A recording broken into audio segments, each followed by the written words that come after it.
Conference USA Blaze you could ask for. Old Dominion and Western Kentucky doing different things very well. Western Kentucky, the #2 scoring team in the league, and Old Dominion, the #1 defensive team in the league. With this lineup for the Hilltoppers today, Jackson, Harrison, Docks, Price, leading Conference USA scorer, nearly 18 per game, Rostov and Fant. Ray Harper in his 4th year took over as the interim midway in the 2011-12 season. Took them to the Sun Belt Tournament Championship after that team started 5-11. And for Old Dominion, a 3-headed backcourt of Baker, Baycoat, and Freeman, with the 2 up front, Richard Ross and Jonathan Arledge. And for Jeff Jones in his 2nd year, the former Virginia Cavalier guard and head coach. Took him to 18 wins in his debut, the biggest turnaround in the nation, an improvement of 13 wins last year.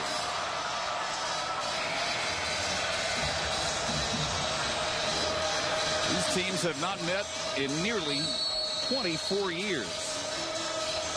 Both former members of the Sun Belt.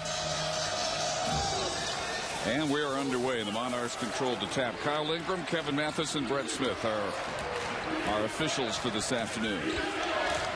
Both teams are primarily man-to-man defensive teams. The Monarchs get it right inside to Ross.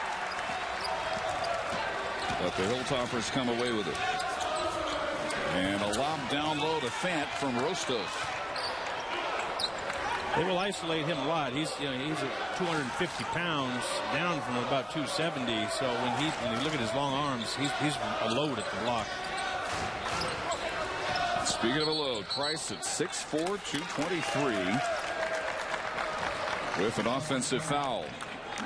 It's what jumps out at when you see this team is you see Price and Fant, you think 3 and 4, and all of a sudden you're looking at an assist leader, leading scorer in the league, but big broad shoulders, big hips. Both kids have a background in playing football. The offensive foul called on Chris Harrison Docks. Transfer from Butler. And he picks up Freeman, who's followed up and in by Richard Ross. Now, rebounds are going to be real important in this game. And Richard Ross, Denzel Taylor coming off the bench. Denzel Taylor leads the league in offensive rebounds this early in the year. And so that's going to be a factor as you go along. Hilltoppers turned it over their first possession, something they did 4 times Thursday in a win against Charlotte. And it bears repeating, they did not turn the ball over once in the second half of that game. But they've already had it happen twice here. And an alley-oop from Aaron Baycoat to Ross, and a 4-0 start for the Monarchs. Real nice control on Baycoat's part to stop, not charge, and get the ball up for Ross. Ross is quite an athlete.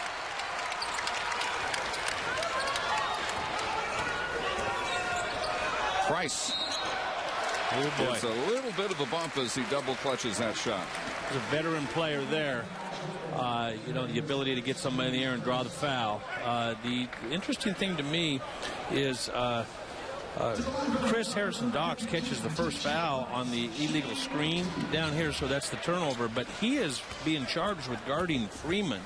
And the bench of Western Kentucky only scored 3 points last game, so they don't go near as deep. Old Dominion's bench scored 28 in their last win at Marshall. So Jeff Jones easily goes into the bench and gets quite a bit of production out of it. Price knocks them both down. A little bit of pressure here. A little 1-2-2. Check the Royal. And the press comes up with a takeaway. Effective. Rostov launches a 3. Rostov at 6'10", 225, but can back out and be a factor beyond the arc. Monarchs lose it out of bounds. Well, he didn't accidentally run out there. They threw it to him and expected him to shoot. So Price driving on Baker and followed up and in by Fant.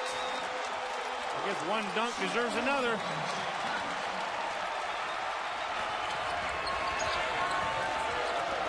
I think that's an attempt a little bit on Western Kentucky's part to speed Old Dominion up.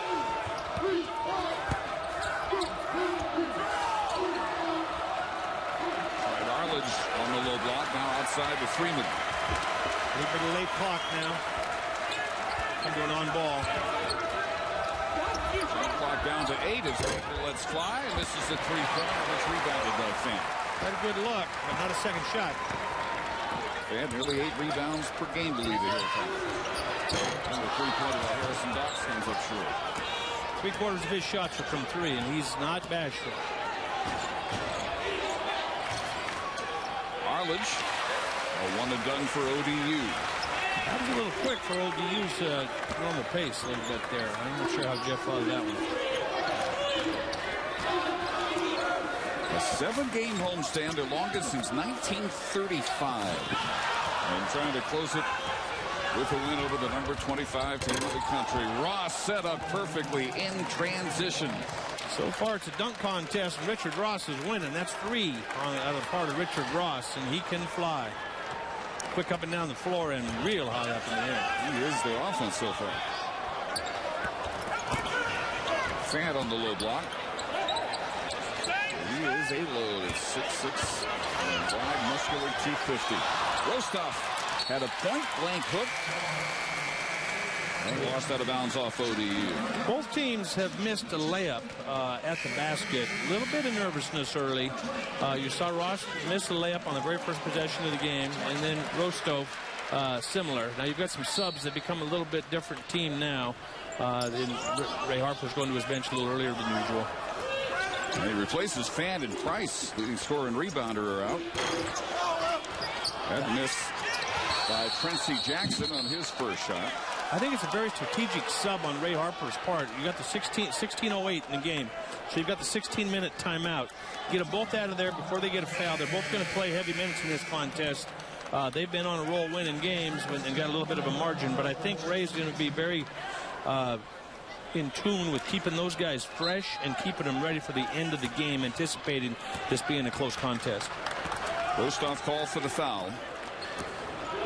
Justin Johnson, prize freshman from Hazard, Kentucky, is in, along with DJ Clayton out of Oakland, California, and Harper equally high on him. Wide open look by Baycoat, and he drops in the corner 3. Really nice action. Really nice action. They ran him off a single, then came back off a double, so it really swung the gate on him. Here's Clayton. Dangerous slasher from the wings. Rostov pounded into the turnover on the low block. And a timeout. 15-28 in the early going here in Bowling Green. Wide open. Bako with time to shoot is a very good shooter, as indicated by his 82% free throw percentage. Aaron Baycoat, their leading scorer last year, is a sophomore, 15.5 per game. I think he's an indication of the growth of their team, Dave, and that, you know, he was the preseason guy that everybody was talking about.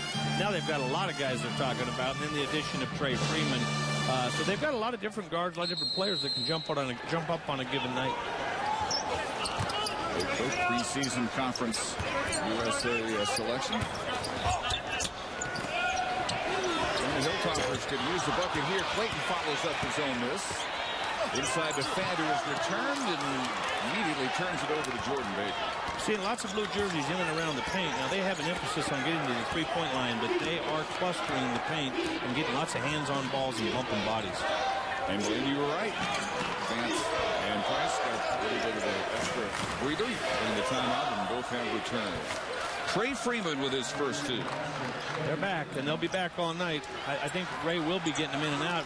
It's interesting, at this rate, Old Dominion's going to score about 90, and that's kind of the opposite of what the pregame thoughts were. That will be hard to overcome.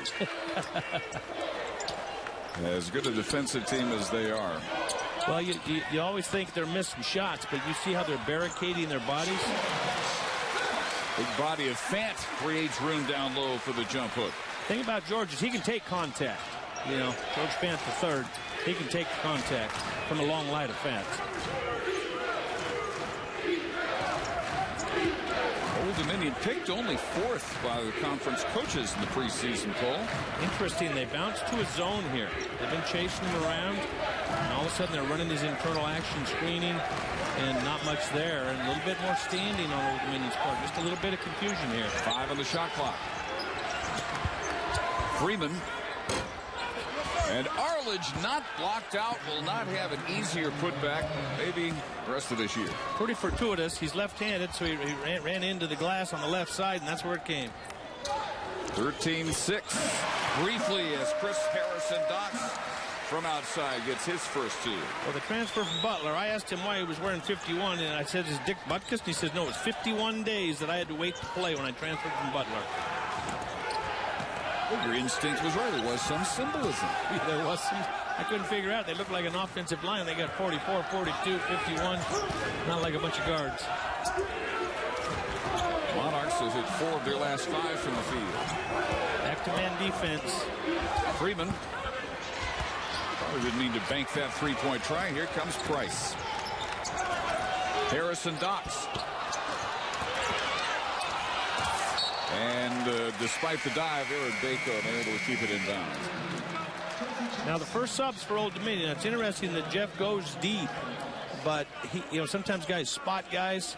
He's waited till 13 minutes, so these next guys will get a pretty good run at things. Quincy Jackson, transfer from Texas Tech, became eligible about this time last year. Down to Price.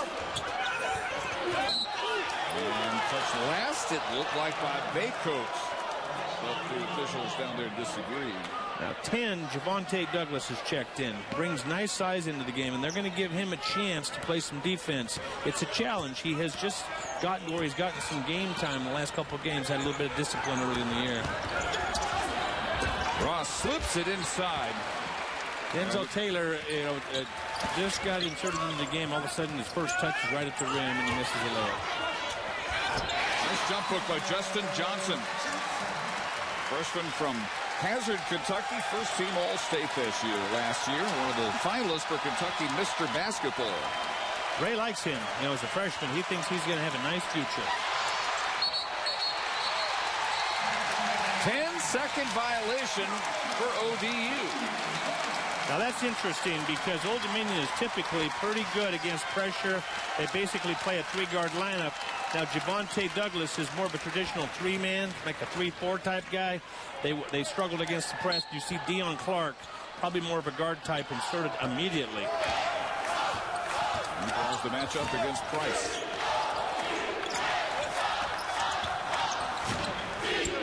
Outside, down to Fant.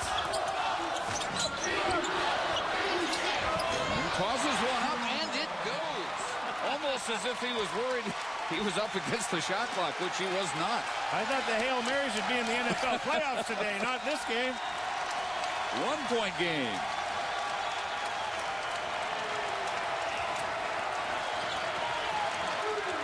Now, Ray Harper is happy that his pressure is bothering them. You see them up and crawling at him a little bit more.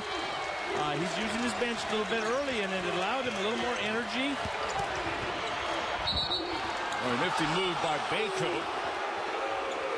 On the drive, draws contact.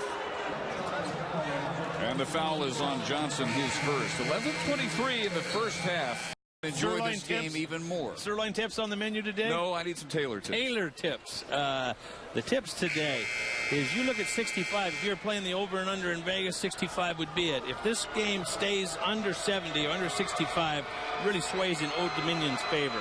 You get up about 70 or above, and you're probably taking money to the bank on Western Kentucky. Boards, right now, Western Kentucky's gaining an advantage, but these are the 2 top leading rebounding teams in Conference USA. That'll be one to watch. And those are Taylor's tips. Baycoat, second leading free throw shooter in the league at 85%, and he knocks both of those down. Western Kentucky has already turned it over 4 times, as many as they did in the entire game Thursday against Charlotte. Look at the shooting percentages. They've tightened up. You've looked at the turnovers. There's been some inopportune this and that. But, not a lot of advantage gained on the stat sheet. But the thing I did notice that we just pointed out on the tips, or the keys to the game, is right now, Old Dominion last game out-rebounded Marshall by 10, and Western Kentucky got out-rebounded by 20, which is really uncharacteristic. They've adjusted.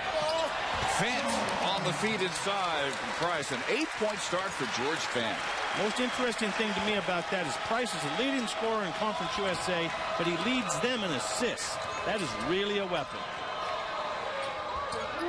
The Bears were feeding. They were out-rebounded by 20. They missed 11 free throws, but they won. They had some, They didn't turn it over. Well, sometimes stats don't tell the whole story, but they tell some story, and sometimes you got to scratch your head trying to figure out what story they're telling. Bay Coats bumped on the drive, and that'll be the first foul on T.J. Price. That wasn't a real popular call here in Bowling Green. A little bit ticky-tack. But, the emphasis on protecting the driver. Bako is very good at drawing contact when he puts the ball on the deck. This time the offensive foul call. And on Denzel Taylor, he has 2. It looked like that was at the Macy's makeup counter. One call and another call.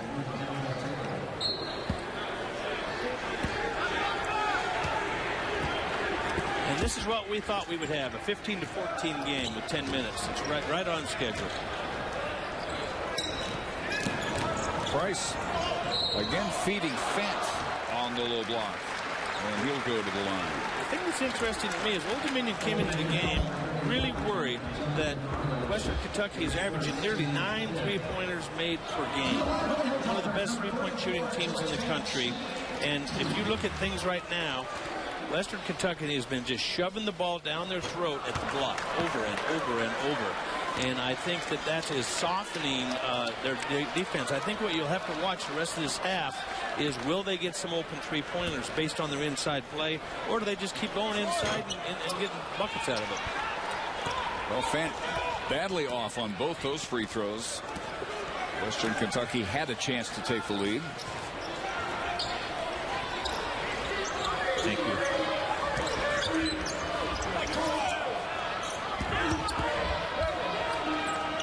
This is Deion Clark. Father Carlos is coach at Colliers High School in Naples, the former Boston Celtic. Offensive foul.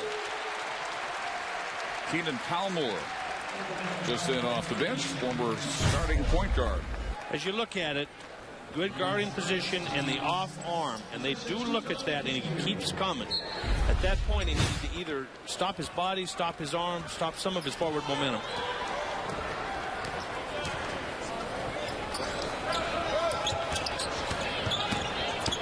Jackson. Fant follows up his own miss, and just about every possession aimed at George Fant, he's provided 10 points. And he's been the focal point. He's the vortex of their attack. I mean, they're right all over that. Pressure set up after the make. The Monarchs get the spinning basket from Jonathan Arledge. That was a whirling Derval. Really a nice move. Good balance. He got bumped going up into the air. You're seeing a lot of half-court stuff here. Both coaches are veteran coaches, been around the block. You see them take over these jobs and have done a really good job of getting their teams where they're at. There's Fant again, off the miss by Harrison Docks. Well, the thing you're noticing, you see how broad his shoulders are. When he goes to the basket, Jonathan Arledge is a long player, angular player, carries 235 pounds, but he's just getting bulldogged out of the way. And you're seeing a substitute come in right now for that very reason. Arledge called for his second foul, and Fant now at 11 points and 6 rebounds. Nick Biberage will be coming in, and he's a little broader body, a little more attentive to detail, trying to maybe get into Fant's body. And of course, Richard's back in the game, Richard Ross. So that's the pairings inside, because inside is what's really hurting Old Dominion. Western Kentucky with the lead on the Fant free throws. He gets a standing ovation as he comes out for a breather with a little over 9 minutes to go in the half. Well, he's been a workhorse. And again, the Hilltoppers set up the press. After the score, the pull up by Trey Freeman, a fairly quiet start. That's just 4 for Trey. They're pretty comfortable in the front court with certain players being aggressive, and they're deceptive on the break when they get opportunities. They're low scoring in their games. A lot of times it's based on their defense and good patterns of attack on the half court. Ben Lawson, a 7'1" sophomore from England, into the game for the first time. I got a ricochet biscuit out there right now. It's ricocheting all over the place. 9 seconds on the clock. Interesting to see what they do. Without Fant in the game, here comes Fant. Without Fant in the game, they've lost their low post threat, and they're having a hard time really getting good action without Fant in the game. Oh, he got a nice long breather of about 36 seconds. And he's right back in to replace Johnson. Oh, he's fresh as a daisy now. Harrison Docks is second from outside. And Western Kentucky back on top. Well, you notice Quincy Jackson has not been out of the game yet, and Price has had a quick shot. So they're going with their guys for the most part. And it's not a problem. This is not a breakneck pace game. Here's Biberai, junior from Fairfax Station, Virginia. Who gets the call here? Block on the backhand move by Richard Ross. Fant called for his first, and the timeout was 7:55 remaining in the half. Back and forth we go as the Hilltoppers by 3 on the offensive glass. He's got 12 points right now. He's doing it all. 5 of 6 from the field, 2 of 4 at the line, with 12 points and 6 rebounds. See, we talked about the symbolism of the Harrison Docks number 51. Fant has very good reason he wears number 44. His cousin is the greatest player in Western Kentucky history, great Jim McDaniels, who took them to the Final Four in the Astrodome back in 1971. This is a really historic place. You look at the arena and you look at the history of this program. It's one of the better programs in the history of the United States. We look at winning percentage and total wins in the history of the program. There have been some really good players. Freeman knocks it down straight on, and he has 6. You can see why he's their leading scorer. He makes timely baskets, big baskets, and late in the game, look for him to be a difference maker. Here's Lawson. This is his 3rd year of basketball from Kitchen, England. And that one touched last, it looked like by Fant. As you watch Freeman here shoot this, look at his body language.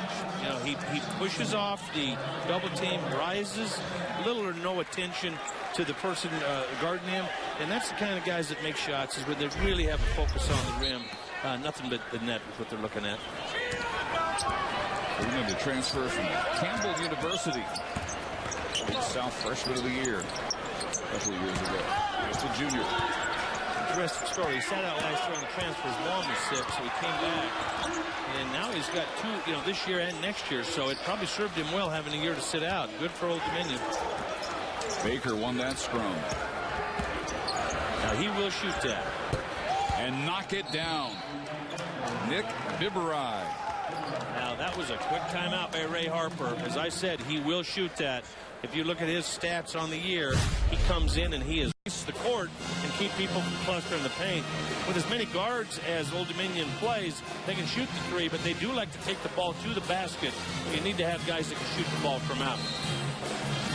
So for the Monarchs, back-to-back threes over the last 49 seconds to come from behind to lead 25-20. Important stretch here. You saw Jeff Jones in that timeout admonishing the Monarchs to make a move right now. They've been a little bit of a swing back and forth here. Early run by the Monarchs, answered by Western Kentucky. A little bit of a run right now out of Western Kentucky. Out of Monarchs, and Western Kentucky is going to need to answer.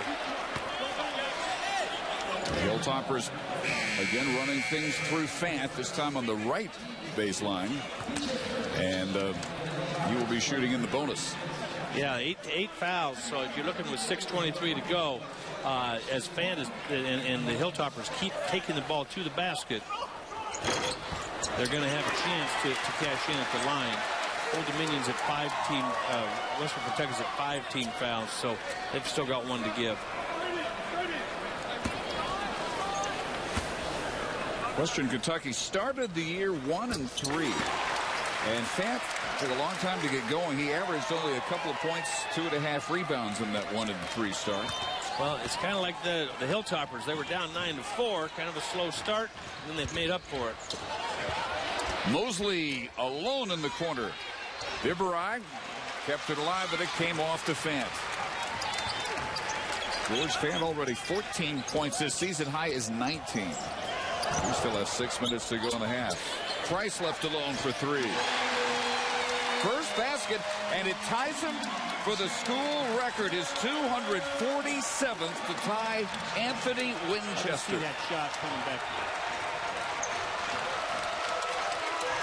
Anthony Winchester set his record in 123 games. This is game number 108 for T.J. Price. One of the things you'll notice with Price is how nice his shot looks. When he shoots, you're just surprised if he doesn't make it. Mosley missed the 3 from both corners.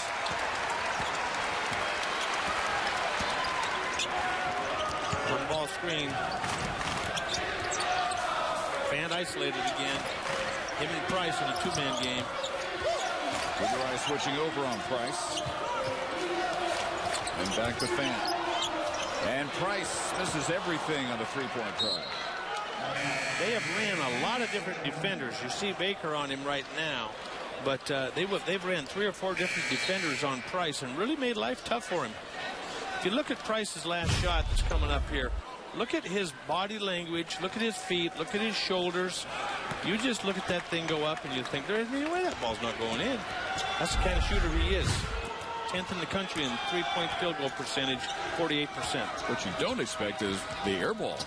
No, I think there must be one of the blowers in the corner of the facility that blew that one off course. 25 all. Here comes that swinging gate back for Bako again.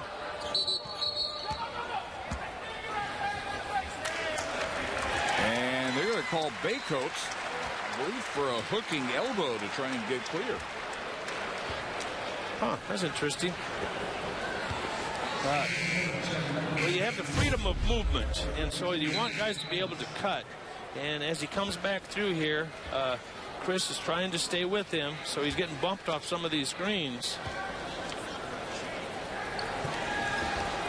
They had called it way back on the low left block, I think. It's a very late call, but that's the only place where that contact occurred. Well, you're right, Dave. That's the only place there was contact, so that had to be where the whistle came from. He just thought about it for a second.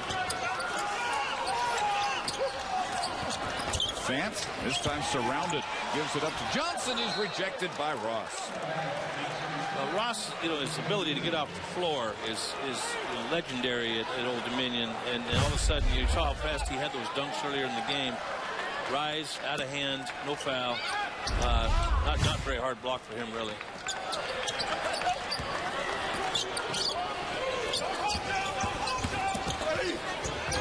Nice move by DJ Clayton off the glass, his first 2. They've interjected Joe Abondo into the game to try to guard Fant. So on these 2 key players, they are trying to run brand new energy at them and players with fouls to give that aren't key scorers.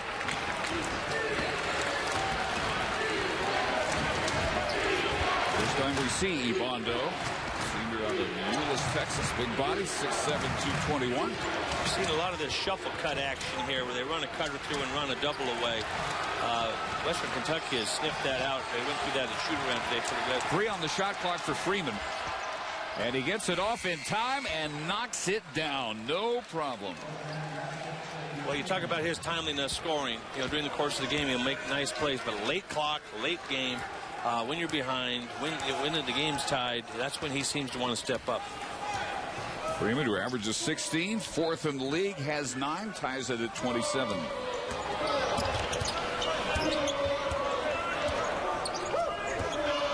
And Clayton delivers low for Fant, who stepped out before he saved it. Did you say that post defense real quick? Timeout, 3:09 remaining in the half. And Old Dominion shooting 55% from the field. Offsetting some nice work by Clayton off the bench.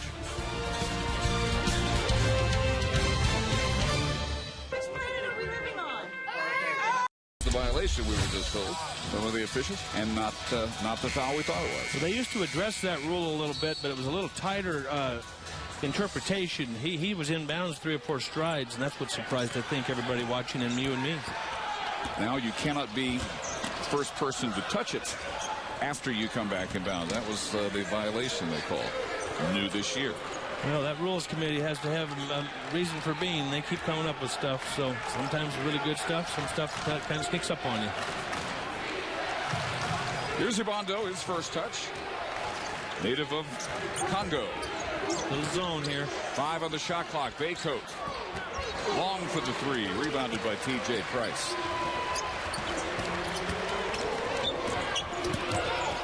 And Price quickly double teamed.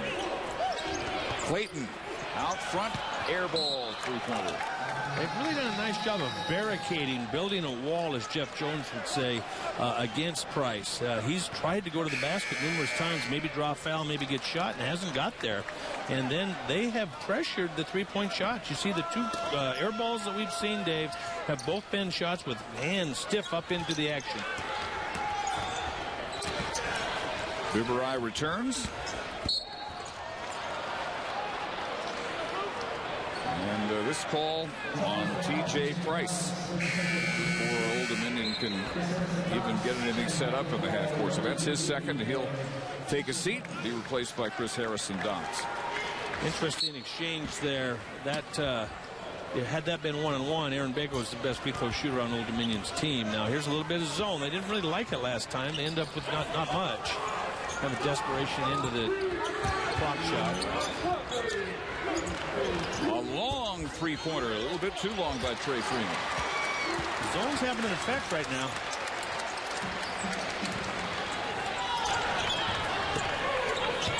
And Justin Johnson back in, the 6'7", 239-pound freshman. That's down 30 pounds from when he enrolled. Followed up and in by George Fant again. He's been unstoppable. He hit that against the glass about 3 times. Rolled up there like some dice with the dice table in Vegas, 7-11. 16 for Fant. Traveling.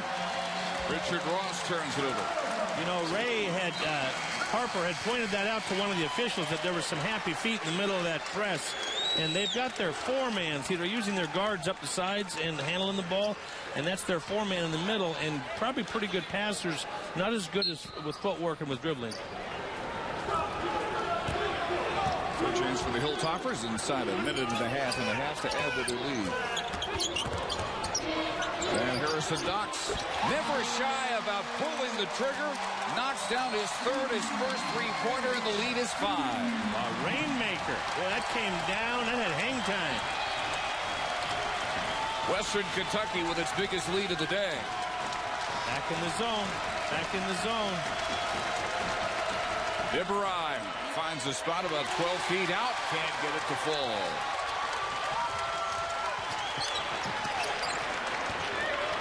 And down inside the 50-second mark.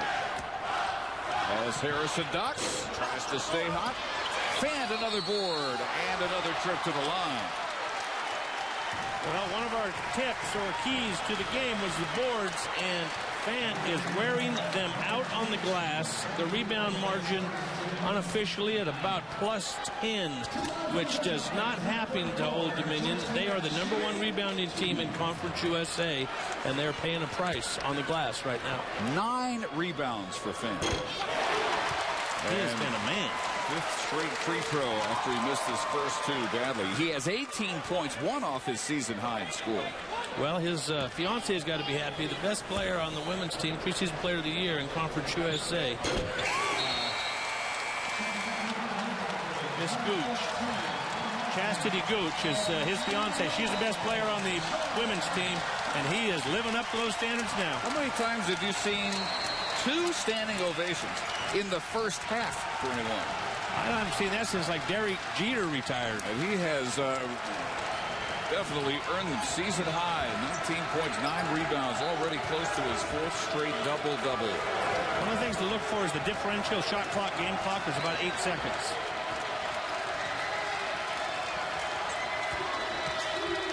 Monarchs have been stuck on 27 for a while. And Freeman can't get him unstuck. A rebound foul called on Johnson with 14.4. And Old Dominion now has the bonus. That'll be a one-on-one. Now, whatever happens going the other way is going to be interesting. I believe Ray used one timeout. I don't know if Jeff has used a timeout. So Ray will probably let the guys go, run it with 14 seconds to go, and see. He's over there right now doing a lot of coaching, trying to make sure that they're organized on the run with him not having to burn his second timeout. It won't matter if they don't get the rebound, so Ray's really after him to remember that. Richard Ross is just an average free throw shooter. If that. 55%, but he hits the first. And earns another one. Excellent from the field. He's 61%, third in the league. He must have really good hearing. He must have heard you say if that. But we'll see. Can he get two? Nice touch. A little lucky roll. Got his two. They get him out to set their defense. Jeff Jones substitutes for the shooter. Get their defense set so they can't run at him. Get Ross out of the game to avoid fouls. Got a Bondo and Bibridge at the post. Lawson is in. Price is not. So it's Jackson all the way past Bibridge. Another follow jam. Another double-double by George Fant with 1.3 seconds in the half. ODU steps on the end line, and the Hilltoppers can get the last shot. Oh, that wasn't what Jeff Jones had in mind. A layup, a dunk follow, and a violation in the last 14 seconds.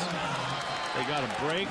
Richard Ross gets fouled. They get two free throws, run to the locker room off of a miss. A little bit of crazy momentum here for Western Kentucky. And Mal Harper will try and get Price back in for this final play. Jeff Jones has a timeout. He's going to use it.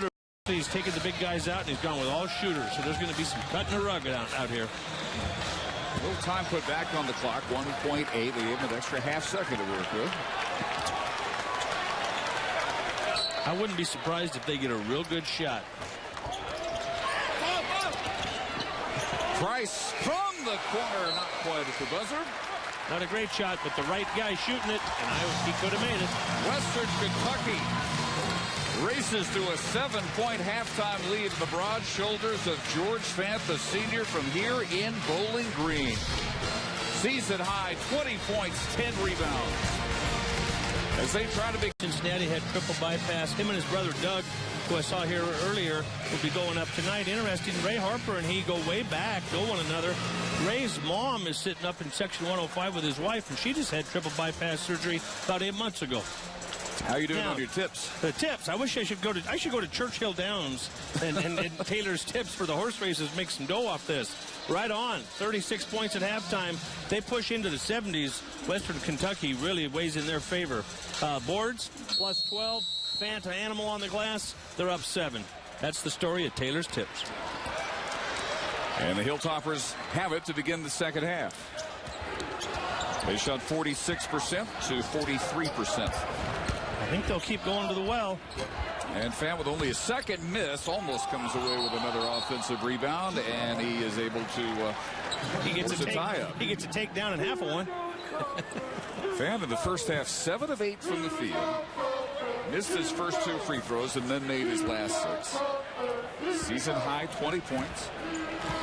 Well, as you and I were talking, they needed to push him and be a little more physical with him. They got him farther from the basket on that possession. He personally out-rebounded the entire ODU team in the first half. And an offensive foul call to begin the second half on Richard Ross. See, things kind of even up. Richard got a charge block call on Fant early in the first half. And Fant might have flopped a little bit on that play, but he was in good position. In that case, Fant made the extra effort to get in the right spot. And when Richard jumps and gets to the rim so well, sometimes it's hard for him to slow down. Last time Western Kentucky beat a ranked team, a little over 5 years ago, December of 2009, they beat number 24 Vanderbilt. Hosting number 25 Old Dominion, ranked for the first time in school history, off to the best start in school history at 13-1. And Fant off the glass. Oh, the bank is open. He kissed that one right in. that was really nice action, and they were really looking for Price on a double screen under, and then they ended up with Fant isolated. So, you know, everything they do ends up with him in a good primary position to make a play. Biggest lead now up to 9 for the Hilltoppers. Important stretch for Old Dominion. Arledge. Jump ball coming. And around it in over Roasted. That's what he does. He's a cagey scorer. It has a real nice soft touch, but you know, defensively and rebounding, he's got his hand full with the likes of Fant, some of the interior players of the face. Now, TJ Price has been very quiet offensively as Fant dives for another offensive rebound, and it's out of bounds off of him. He's all over it. I think Price said, "Hey, let me post up down there. I like what's happening for George." So he got a little chance at the action, but George is so strong finishing, he's been able to get the ball in the hole against a very physical. If you look at Old Dominion, you look at the weight development they've had, you know, most of the kids are pretty stout, pretty strong. So, you know, it takes somebody like Fant or Price, somebody that's pretty stout, to handle that contact. Whoa. Well, you don't want Jonathan Arledge in that position, bringing the ball up. No, that was not a hard one to call. It was a little hard to watch. It was, yeah. It was. He doesn't want that on his home videos to show his kids. Well, not in his job description normally. He's done a pretty good job of isolating some of those handlers and getting a couple of travels out of them. Wheels. And finally tosses up the hook. Rebounded by Ross.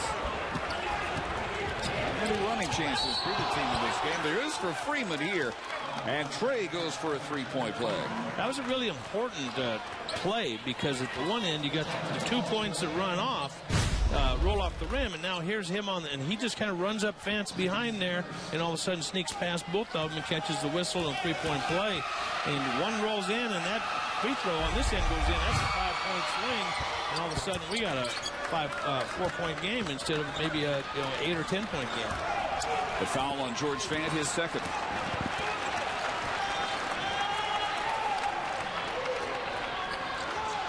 Rostov missed a big chunk of last year with thoracic outlet syndrome, a blood clot in the shoulder, which caused the surgery to remove a rib. Fant again down low, and no one has stopped him there yet. And the passer was Price. I mean, one of the things that Price is such a good passer. He's content in this game. He forced the one bad shot that airballed. But other than that, he's been content to make good passes. Arledge, the nice spin move, and fires it in.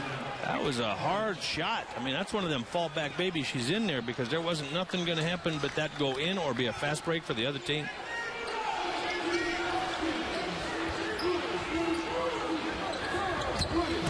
Post off screen for Jackson, still scoreless. And Alex moving along on the three. Went hard after his own miss. Jordan Baker bringing it up.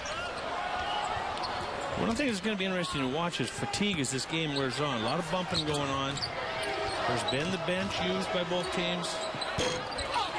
Baker short three. Arledge controls. And a rare offensive rebound for Old Dominion.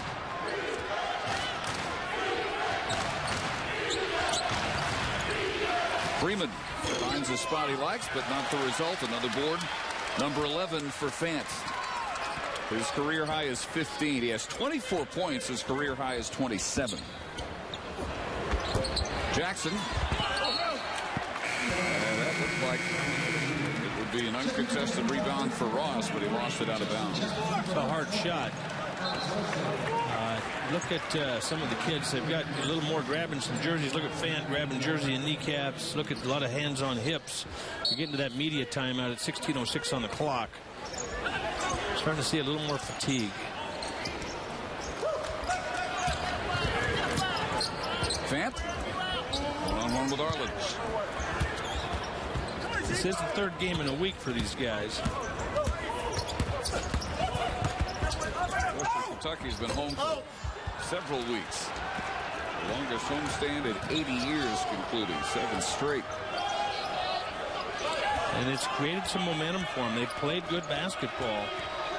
They're, in semi-control of this game, but they have had an opportunity to jump at Old Dominion in this stretch, and they haven't. Old Dominion's hanging around. It bodes well for them. Freeman leans in. The scoop won't go, and Price grabs it. That'd have been quite a move.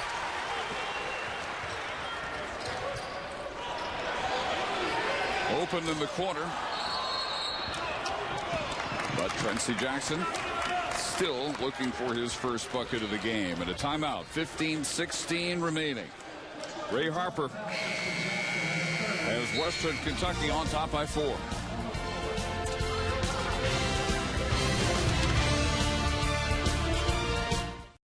Leader still, and with more than just a team interest, he's keenly interested in the guy who's unretired, his number 44, because he is his cousin. That's George Fant. He's playing a lot like Jim McDaniels would have. Yeah. Looks like you get free potato chips for life here if you get your jersey retired, and then they bring the jersey back out of retirement. That's kind of a cool story, I think. Now, the second half here, Western Kentucky had a chance to jump Old Dominion, but Old Dominion has held them to 22%, and Old Dominion is +4 on the boards this half. Now Western Kentucky jumps back in the zone. It helped them at the end of the first half. Left alone, the three-pointer won't go for Arledge. Has an opportunity. He can make that shot. And the Hilltoppers have missed their last 4. After a couple of minutes, it looked like they had a chance to really open up a nice margin, maybe get it to double digits. Well, that immediate timeout served as a timeout, and it allowed some of the key players for them to catch their breath. See what they do with it. Price taking the miss by Clayton. And underneath, turned away Justin Johnson. Pretty physical under there, trying to get the ball up. Got to make the play. Baycoat. Jackson hustling down to get the rebound.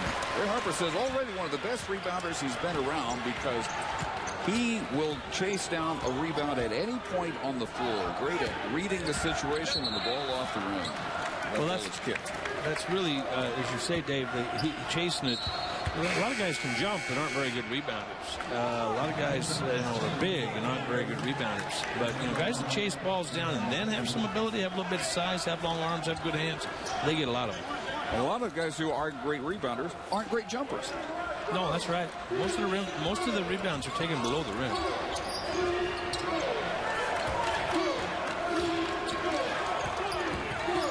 Western Kentucky has lived off Fant underneath. He goes outside and can't get that one to go. Well, we've been stuck on 40-36 for a while. Freeman. And another board for Fant. He nears his career high total of 15. He's now 3 away. Harrison Docks. Oh! Somebody changed the light bulbs on the scoreboard. 9 for Chris Harrison Docks out of Okemos, Michigan. Transfer from Butler. Left there after just 2 exhibition games his freshman year. Sometimes you have important stretches where baskets are made. That was an important stretch where baskets weren't made. Opportunity was knocking and nobody answered the door from either team. And then all of a sudden now they're up 6. Arledge thinking better and to settle for the outside shot. That is 7 straight misfiring by the Monarchs. One of the things I would say is generally Western Kentucky's been quicker to the floor, quicker to the boards. And, when you're getting beat to things, you have the thought that maybe you're getting outworked at times. And that typically hasn't been Old Dominion's MO. Coach Jones has done a real nice job of, even when things aren't going well, they've been working. And I think they're giving a good effort. I just think Western Kentucky is really attentive to the fact that that's a subject in this game. Foul called on Javonte Douglas for ODU, his first. A lot of substitutes in the game for Old Dominion. You've got some fresh troops in there. I think Coach Jones is aware of trying to get a little bit quicker to the ball, quicker up and down the floor, get a little more movement, a little more energy, whatever. And before The Hilltoppers can get anything established on that possession of foul call. Keenan Palmore gets the foul cut, and it's really common that guys put an arm bar, put a hand, get a piece of a jersey, and some kids are pretty good at making sure the official is aware of it, and pretty good. It's a little bit of acting, but I think it was a legit call. Now you would think this deep into the game, T.J. Price is 1 for 6. No way Western Kentucky leads. Whoa! 2 for 7, knocks down the 3, and he has the all-time record by himself. Number 248 tops in Hilltopper history. But Mosley quickly at the other end. Boy, good call, Dave. Fueled that one up. That was a big shot, but big comeback. Richard Ross made a really nice play in the middle, not charging, putting the ball on the deck and reading the feed. And energy came in the game. Mosley with the score. Ambrose Mosley's had a couple games of over 20 points, so he can all of a sudden give some relief in the scoring column. Price breaking the tie he held with Anthony Winchester after he made his first three-pointer today. 11:54 remaining in Western Kentucky. Still in control by 7 on a rare off day by Conference USA's leading scorer. They will find a way to get it done because they have all but one game this year. Yeah, 13 times out of 14 they've found a way, so that kind of gives you a quiet confidence that you're in it to win it at the end. It jumps out at me that Western Kentucky has 45 points. If you look at the last 6 or 7 games, very few people have scored very many points against Old Dominion. So Old Dominion's going to have to probably light up the scoreboard a little bit because they are playing good defense. I think they've done a nice job on Price. Best defensive team in the league. They average allowing only 55 per game. But the best rebounding team in the league still being destroyed on the glass today, 29-18. Price. Very noticeable when Fant's out of the game, isn't it? There's a lot more room to operate down there for everybody else. Little zone here. The zone has been kind of a secret weapon in this game. They haven't used it a lot, but when it's been spotted, it's worked. In and out on the three-point try by Mosley. Oh, that was big. He's a streaky guy. As I said earlier, and he's had 20-plus points in some games. A win on the road at George Mason, he got hot. And they dodged a bullet on that one. The zone now looks better because they have probably scored 1 out of about 6 or 7 possessions against it in the game. So a pivotal time here. If you look at the scoring last few games, 35, 54, 51, 43, 54, 48. They already got 45 points. So, it looks like Old Dominion's going to have to keep pace with at least a 65, 70-point game. Fant's back. Guarded by Ross, who just picked up his second foul. Fant misses the point-blank hook, but Rosto pulls it down. Open 3. Price not there. 2 excellent chances for Western Kentucky on that possession. Sure was. They'll lament that if things turn the other way here. Zone again.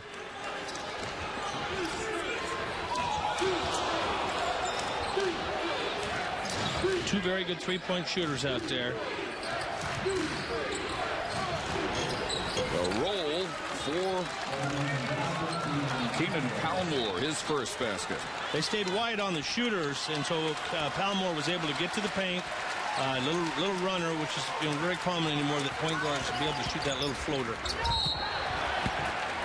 Harrison Docks accentuating the end of that air ball, whatever contact there was.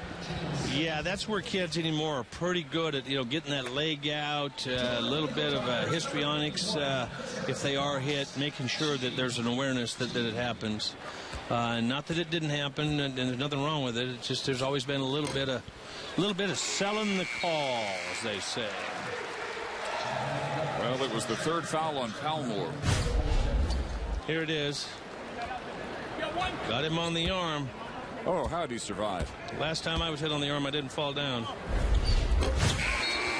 Harrison Docks, 28 of his last 33 free throws, and the lead is back to 7. Now, Chris, Harrison Docks, that was a nice play. Don't mean to choke it off, but that's one of the things that the NBA has been really big on is guys acting like they're fouled when they're not, and they've actually fined guys a lot of money. because it kind of distorts the game at times. But that was a legit foul. Now, if only football would start penalizing wide receivers for claiming they were interfered with on every single incomplete pass. That's 100%er, isn't it? That's 100%. That's why they're called divas. Those guys that never even have to wash their jerseys, and they know more than the officials. Old Dominion with its 10th turnover. Western Kentucky had those 4 early turnovers in the opening minutes, only 6 for the game. Yeah, as you were pointing out, they only had 4 last game, and then it was really out of character that they were turning it, and then they quit turning it. Three-pointer, first basket of the game, Trentcy Jackson. This is a cavernous place, and they've had some three-pointers that hung up there in the rafters for a while. Douglas a turnover, the largest lead of the game for the Hilltoppers at 10, and a timeout with 9:12 remaining.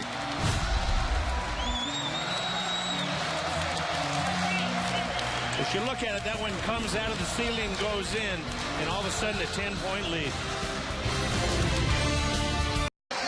Dave Barnett and Blaine Taylor in Bowling Green, where Western Kentucky has extended its lead for the first time to double digits with 9:12 remaining. Interesting looking at the, what a nice environment, nice crowd. Conference USA has done a nice job in these changing times of league affiliation, attracting these 2 schools, these 2 institutions. There's a big takeaway for the Monarchs, who badly needed that, and they could have used some transition points. They have no fast break points on the afternoon. No, other than some early turnovers, they haven't really tried to break. But because of the domination of the boards, one of the reasons on the Taylor's tips there, the boards was going to help the pace of the game. One, you get points out of those rebounds, but you do control the pace of the game where you're pressing and the other team's not fast breaking, and that's what happened. See whether they can get some points out of this. The foul was the 3rd on TJ Price. As I was talking there, we were talking, these 2 schools that Conference USA attracted, it's really interesting. They were both in the Sun Belt at one time, and the last 5 times they played, years and years ago, the score was not more than 5 points. So there's been some historic games between a lot of these teams that are now finding themselves in the same conference together. 20-year anniversary of Conference USA. The tournament down at UAB. UAB has hosted 5 Sun Belt tournaments, so that's another one that was a nice addition. And UAB coming into this weekend, part of this 4-way tie at 2-0 in the early going, with these 2 and Louisiana Tech, the preseason favorite. Surprising win. Louisiana Tech won handily at UTEP. Price stripped out of bounds. Yeah, 58-45. Yeah, the second half, UTEP only scored 12 points, and everybody's been talking about how did that happen. And Louisiana Tech's good on defense, but on the road, wow. Ooh, had a layup there and missed. Price from the corner. 3rd 3. He says, name that tune. You missed the 2-pointer, I'll hit the 3. Shot has not been on for most of the day, but he's become their all-time 3-point field goal leader. He has 11 points. He has the lead up to 12. Still no air of hurry up or panic on the part of the Monarchs, but at some point they have got to start cashing in some possessions. Whether it's getting to the line or finally getting Freeman untracked. Freeman with only 3 points this half, 12 for the game. Something needs to start clicking for them, because minute by minute it's slipping a little farther out of their reach. Well, they're used to holding people down in the scoring column. They're not used to having to outscore people, and there's been more pressure on their offense today than they've typically had most games. Just in time, they inbounded to Ross, who nearly turns it over and may turn it into a 3-point play. Boy, that was a scrum, and he came out of there with it, and all of a sudden a 3-point play. If they get the ball go the other way, all of a sudden you're looking at 12. He's got a chance to take it down into single digits. Ball goes on the deck. Now he puts it down, and it's loose. Now anybody could have got on the floor. As I said earlier, we were talking, they were getting beat to loose balls. Old Dominion was. And Richard beat him to the ball and got it up on the glass and gets the and one possibility. And the third foul on Fant. So Fant and Price each with 3. No three-point play, but the lead is at 10 and out of bounds. Back to ODU. What a big sequence. Third foul, Fant. Could have been a loose ball run out. Already got 2 points on this possession. What are they going to get out of it total? So we hit the 8-minute mark. Terrific save by Jordan Baker. Almost a wasted break.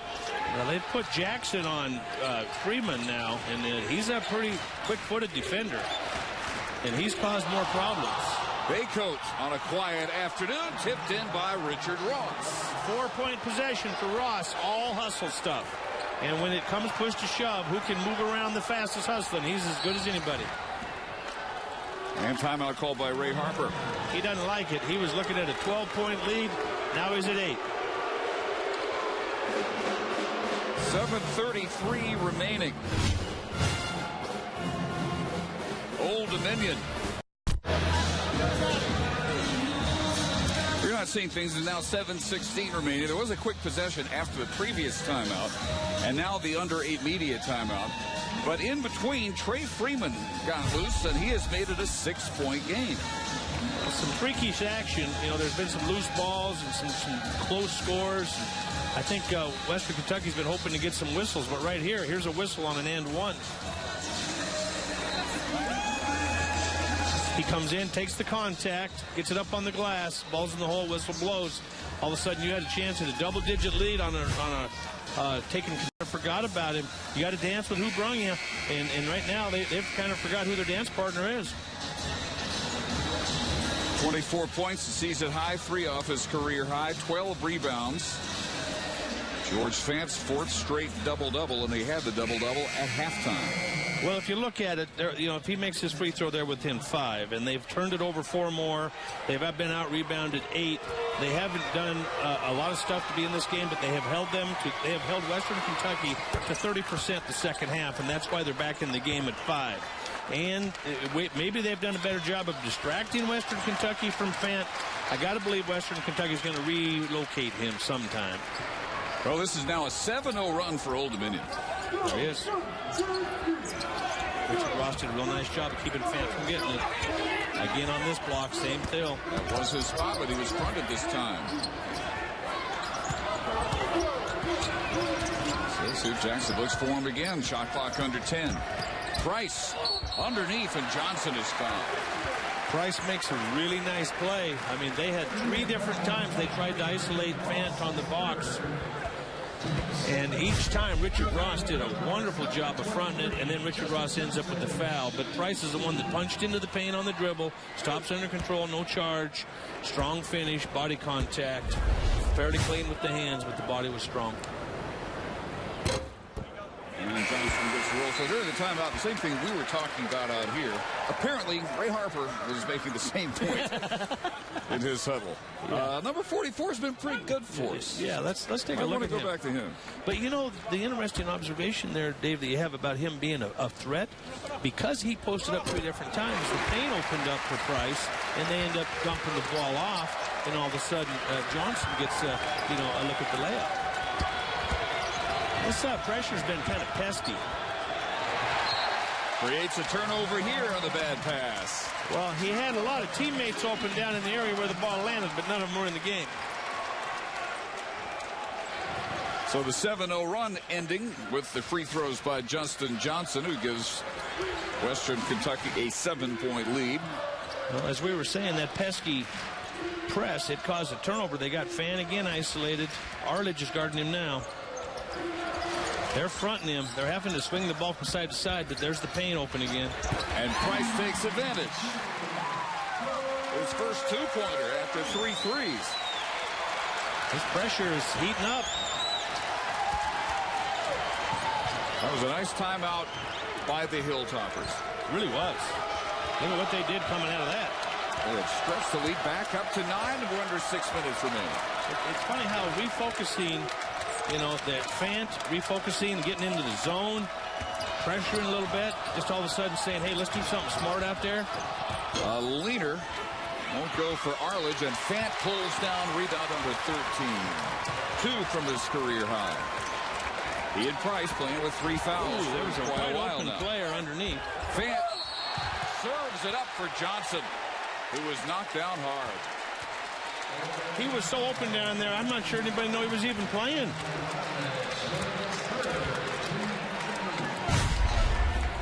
On the take here, got good control, avoids the charge, got a chance to finish. Overpass by Fant. Why didn't he take the shot here? Well, you know, he's going so good. You know, I think it's this tone is set by Price. TJ is such a good passer in that case, man. And I think the extra pass, if you're guilty of it sometimes when you shouldn't, as you say, Dave, maybe he could have finished better. But I think in the long run, it serves them well. They do lead the league in assists, almost 16 a game. And Ray Harper was saying, really, when their team started playing well in this recent stretch, they were making the extra pass. Well, in this case, Fant passes up a point-blank layup, and Johnson misses both free throws. Oh, you're prophetic. You're prophetic. They get nothing out of it. Now, this zone, they haven't solved it, but if they're going to get back in this game, they're going to need to solve it fairly soon.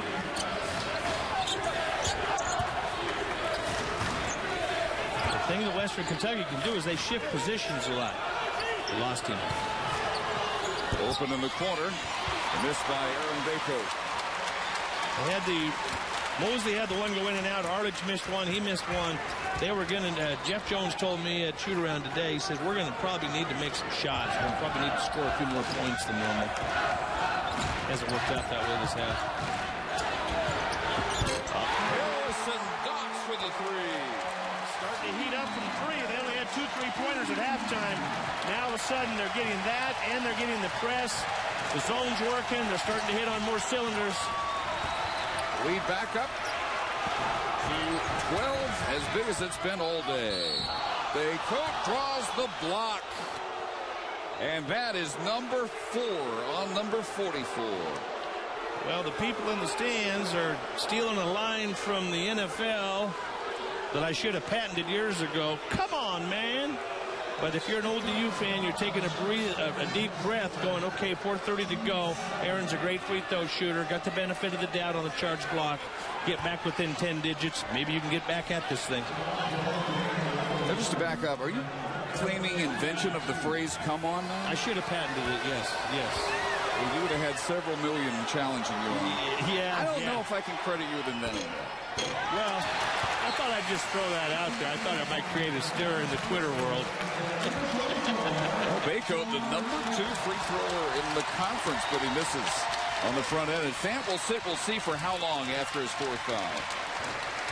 Yeah, I think you're looking at about 3:30. I think depending on how fast the clock runs. 1 of 2 for Bako. Now, Jeff did that to set the press up. He gets Baker in for Bako. Baker, good defender, good energy. Maybe he can knock some balls loose. 3 pretty pesky defenders in there right now. Interesting, Trey Freeman is out of the game. Old Dominion is going to improve to 14-1. They've got to overcome an 11-point hole and 4+ remaining. I think they'll use the whole clock. And a foul with 14 on the shot clock. Bonus in effect both ways. Free throw time. Fant can rest for a little while. Here comes Freeman. Bako, scorers. Bako had 31 points in their win over VCU. Arledge was their leading scorer last game. Freeman, of course, their leading scorer. Ambrose Mosley has scored over 20 a couple of times. Richard has had a good game. So Coach Jones is getting a lot of offense in there. 2 veteran coaches. They're very good success early in their careers. Head coaches at multiple places. Jackson misses the front end. Freeman, big pull-up 3-pointer. Offense. Now he's got a 4-minute timeout coming. Coach Jones elected not to call a timeout there. He needs to stop.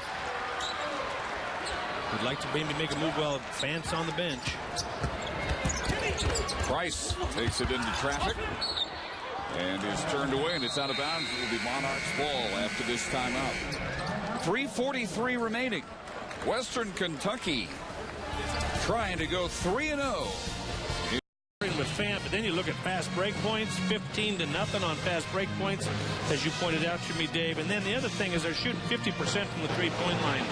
At halftime, a great three-point shooting team had not done much. In the second half, they're 4 for 8. Old Dominion only has 1 three-pointer in the second half, and part of that's against a zone.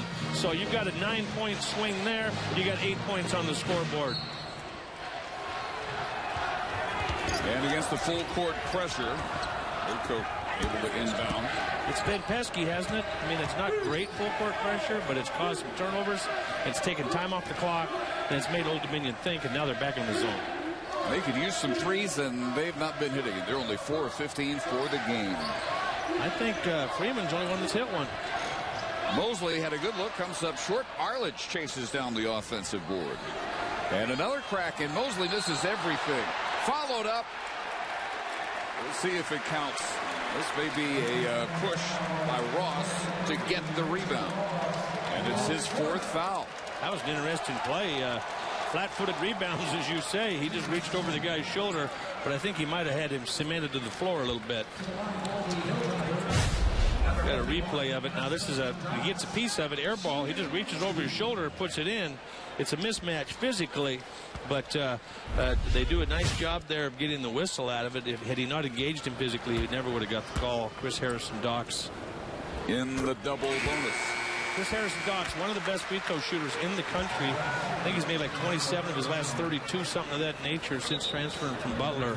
He can really shoot free throws. One of the best freshman free throw shooters in the country last year. Boy, he pulled the trigger early on that transfer. 2 exhibition games, beginning his freshman year. That was enough. He decided then he's leaving. He must have showed up with a Greyhound bus ticket before practice started, because, you know. So he got a half season in, and he was the Sun Belt Freshman of the Year. All he got was the conference portion of that season. Well, you know, when he saw the writing on the wall, I mean, Butler's a heck of a place, good, but not everybody fits everywhere. And he recognized early and found a good place, and he'll get his degree and have a college career. So that's the bottom line, I guess. Made a quick impression in just half the season. Sure has. He had a ready-made place and ready-made playing time, ready-made career. Under 3 minutes, and the Monarchs down 9. This is what Coach Jones would like to get some better shots, but this zone has really bothered him. Shot clock is down to 5 as Freeman gets the long 2. He has just kept him close. He's jumped up. At every time they've been in trouble of losing contact, he's jumped up and put one in the net from three-point land. And he's got 20. That is a time where they're in trouble in the game. Here's against the press. He pulls up, comes in, finishes. These are much like the highlights we showed you before the game. He just does it in tight, can shoot into pressure, can back up, and, of course, can hit three-pointers. And he's kind of single-handedly kept them in single digits in this game down the stretch. 8 out of 16, 20 points. Well, the only Monarch who averages double figures is one of 2 in doubles, with Ross at 12 points. The good free throw shooters wanting the ball here. Johnson out of the double. Price. And the foul will be called on Baker here. Monarchs are going to take a foul, take it earlier in the shot clock than that. Yeah, that's it. You know, late in the game, you get the offense in front of you, and so you probably play a little better with the coach in front of you. But one of the things that happens late in games is the kids are at the other end of the court. They haven't been behind late in games. They're 13-1, so they're not used to, do we foul early in the clock? Do we foul in general? And who do we foul? And in this case, Price is probably the last guy on the team you wanted to foul, and you probably didn't want to do it at the end of the clock. But that's really nobody's fault. They're hustling, trapping, trying to knock balls loose. They're going to put the ball in their better free throw shooter's hands, and he's an 82% free throw shooter. Boy, look at how pretty his shot is. I mean, at the end of his shot, when his wrist flops down. With authority. Yeah, just snaps and the ball spins. 4 out of 4 from the line, 63-54, Western Kentucky. like watching a pretty golf swing, not like mine. Baycoat. A three that the Monarchs really needed, and it's the first basket of the game for Jordan Baker. They're staying close. 6-point game. 2-possession game with under 2 minutes. And now no need to foul. Play some defense, try and get a stop and a rebound. And that is what ODU does. The best rebounding, the best defensive team in Conference USA. Chance to show it here. Big stop coming up here if they get it, because they're a 2-possession game on 3-pointers. They've scored 3-pointers last 2 trips. Down to 5. Harrison Docks nowhere near a shot. Price, an NBA 3. They get the stop and the rebound. And Baycoat fouled in transition. They almost got their first fast break points of the game. That is number 4 on Price, so he and Fant each with 4. Now this makes, if he makes these, and he's a very good free throw shooter, look at the body language of Fant and Price. They played heavy minutes, they had the big lead, and all of a sudden this is getting to be a nip and tuck, and they're going to have to handle some pressure. They're going to have to get maybe another basket before the end of this game. They can't just rely on free throws or late clock scores. They do not want Baycoat to be shooting the free throws. 85% second in the league. 4 or 5 today. Yeah, he's iced the line now. Earlier in the game, he missed one. Now Coach Chevlins has somebody at the scorer's table, Ambrose Mosley. If Bako makes, which is pretty good assured, then he will substitute for Bako, get the pressure set.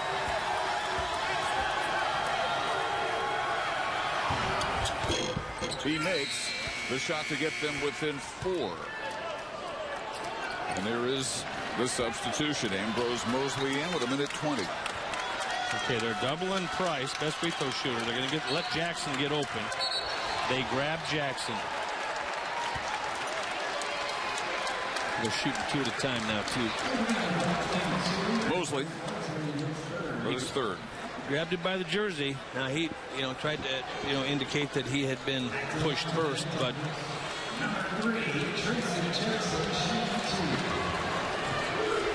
if you look at the free throw shooting, it's going to be key down the stretch for anybody that's a good team. And they take everybody off the lane, given there's 2 shots. Trincy Jackson out of Jackson, Mississippi, transferred from Texas Tech, where he was a starter as a sophomore, but left in midseason. We've got a circumstance here at the scorer's table where Ray sent a guy up to sub, and he's going in for Rostov, and that should stop the action. The other subs can go in now.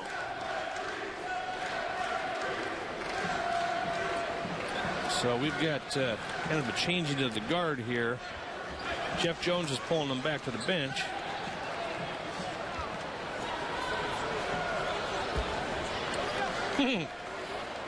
Follow all that? Nobody gets to go in. We're going to take our ball and go home. So one more for well-rested Jackson now. And he knocks them both down. They haven't turned it over. They've made free throws, but Old Dominion has made plays. That may be it for T.J. Price. He has fouled out with 1:15 remaining. 4 of 13 from the field. 3 threes, 4 of 4 from the line, 15 points. That's a big loss in a game that if it were to go overtime or something of that nature, look at this three-pointer. It was such a nice action, and it became more of a factor as the game went on. This shot right here was really a backbreaker on the end line. That three-pointer was the one that kind of gave them control of the game, if you will. So Ray Harper without the leading scorer in Conference USA the rest of the way. One of the things Old Dominion is equipped with is when the chips are down, they got a lot of different guys that could make threes or make plays. Okay, and you've got a guy like Freeman. They also have enough bodies and athleticism to press, and then they could stop. They can get stops at the end of games, and that's how they've stayed in this game. 1-1, and Freeman comes up short, battles for his own rebound, kept it alive, and the Monarchs get a three-point air ball by Baker, put back underneath. by Denzel Taylor. 4-point game, timeout 106. Just kind of finding a way to hang in there, and if you're all of a sudden Ray Harper, you're just beside yourself. End up with 2 points anyway, with multiple chances. Dave, everybody paused. I'm not sure they didn't think it was 2. The way the ball came off, everybody was still standing there. Freeman's the one that came up with the ball. He knew. Yeah, he knew. Now, the next foul, they'll both have the double bonus. Yeah, that's common late in games. People wonder why coaches always remind guys. They forget. 5'9", Brandon Price checking in and inbounding. Harrison Docks fouled along the side. Well, he hooked him, but I think on Price's 5th foul, he got hooked. And what happens is that body contact comes, and your natural reaction, because your arm is attached to your body, try to do something to protect yourself and get past the contact. Oh, that's the 4th foul on Ambrose Mosley. And Chris Harrison Docks to shoot 2. 29 of his last 34. Well, down the stretch of this game, when he gets the ball, really good free throw shooters in this situation, they kind of hang on to the ball for an extra count or 2 and say, are you going to foul me? You drive, kind of wait for somebody to make contact, see if you can't get a whistle. And I think you'll see that out of him, particularly with Price out of the game. Jackson made his last 2 free throws. So it'll be interesting to see what happens on this defense. He's been playing man, but the zone was so good early. Will he take a chance with that? Still going to press. 2-possession game with a minute remaining. In the zone. You were right. Baycoat underneath, and Lawson got a lot of ball against Richard Ross, but somebody, the 7'1" sophomore from England. The last 2 times against the zone, they have 2 or 3 times they have had good interior penetration. That's something they were missing earlier. They were hoping to pass it to beat it. A lot of ball. Yeah, a lot of ball. In this situation, all ball. Ross just a 55% free throw shooter, 3 out of 4 today. Well, it depends. You know, your vantage point on that. If you go to the store and you buy blue T-shirts or red T-shirts, that's where you're going to come down on that one. Could have not been called. Could have been called. One more for the senior from Wichita Falls, Texas. And he settles for the one. 67-62, 44 seconds. Here, Chris will hang on to it, and he gets to the line. Denzel Taylor puts him there.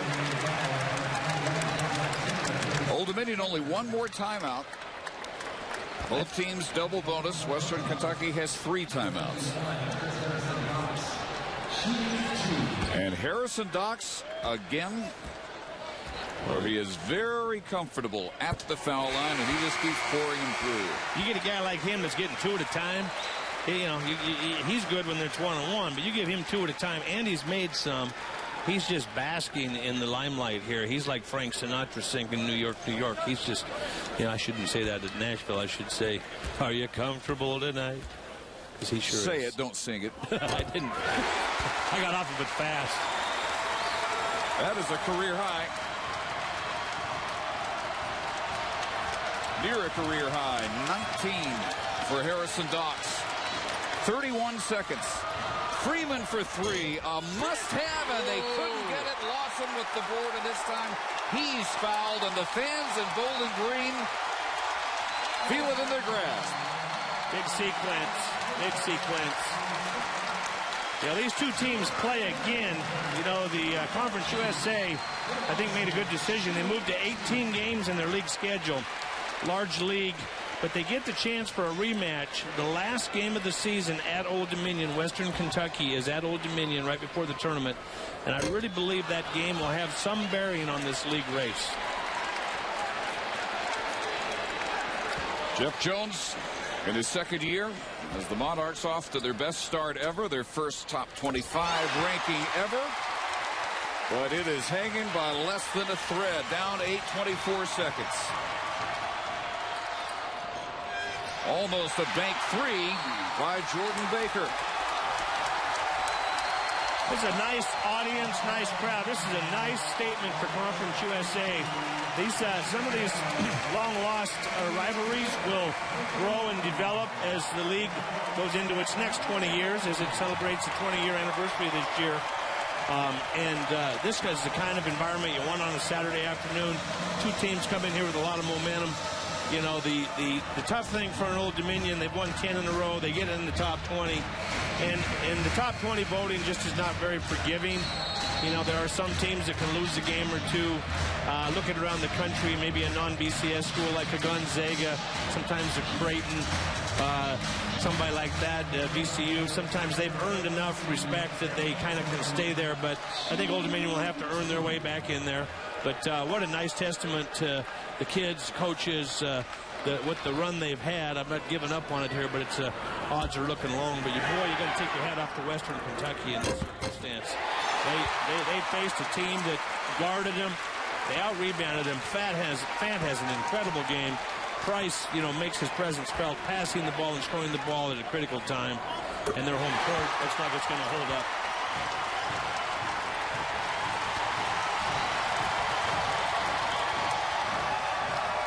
5,100 on their feet for the final seconds. And a three-pointer from Mosley with 5.6, but it only makes it a 7-point game. Old Dominion has gone about 6 weeks since their only loss in the coach's preseason vote. Came in with a 10-game winning streak. And the RPI, it's early to talk about RPI. It was 16. Yeah, it was in the teens, and then they won by 20 on the road at Marshall, and it goes down to 26. I mean, how do you go? That's why it's too early to talk about RPI. Yeah, good point. Wins over LSU, VCU. Well, it's good for Conference USA to have somebody get into that position. But I think it speaks well for Conference USA when you've got a Western Kentucky do what they did today also. So there's really, there's a winner in this game. There is no losers. Old Dominion's going to go on to good things. But this is a real feather in Western Kentucky's cap going forward.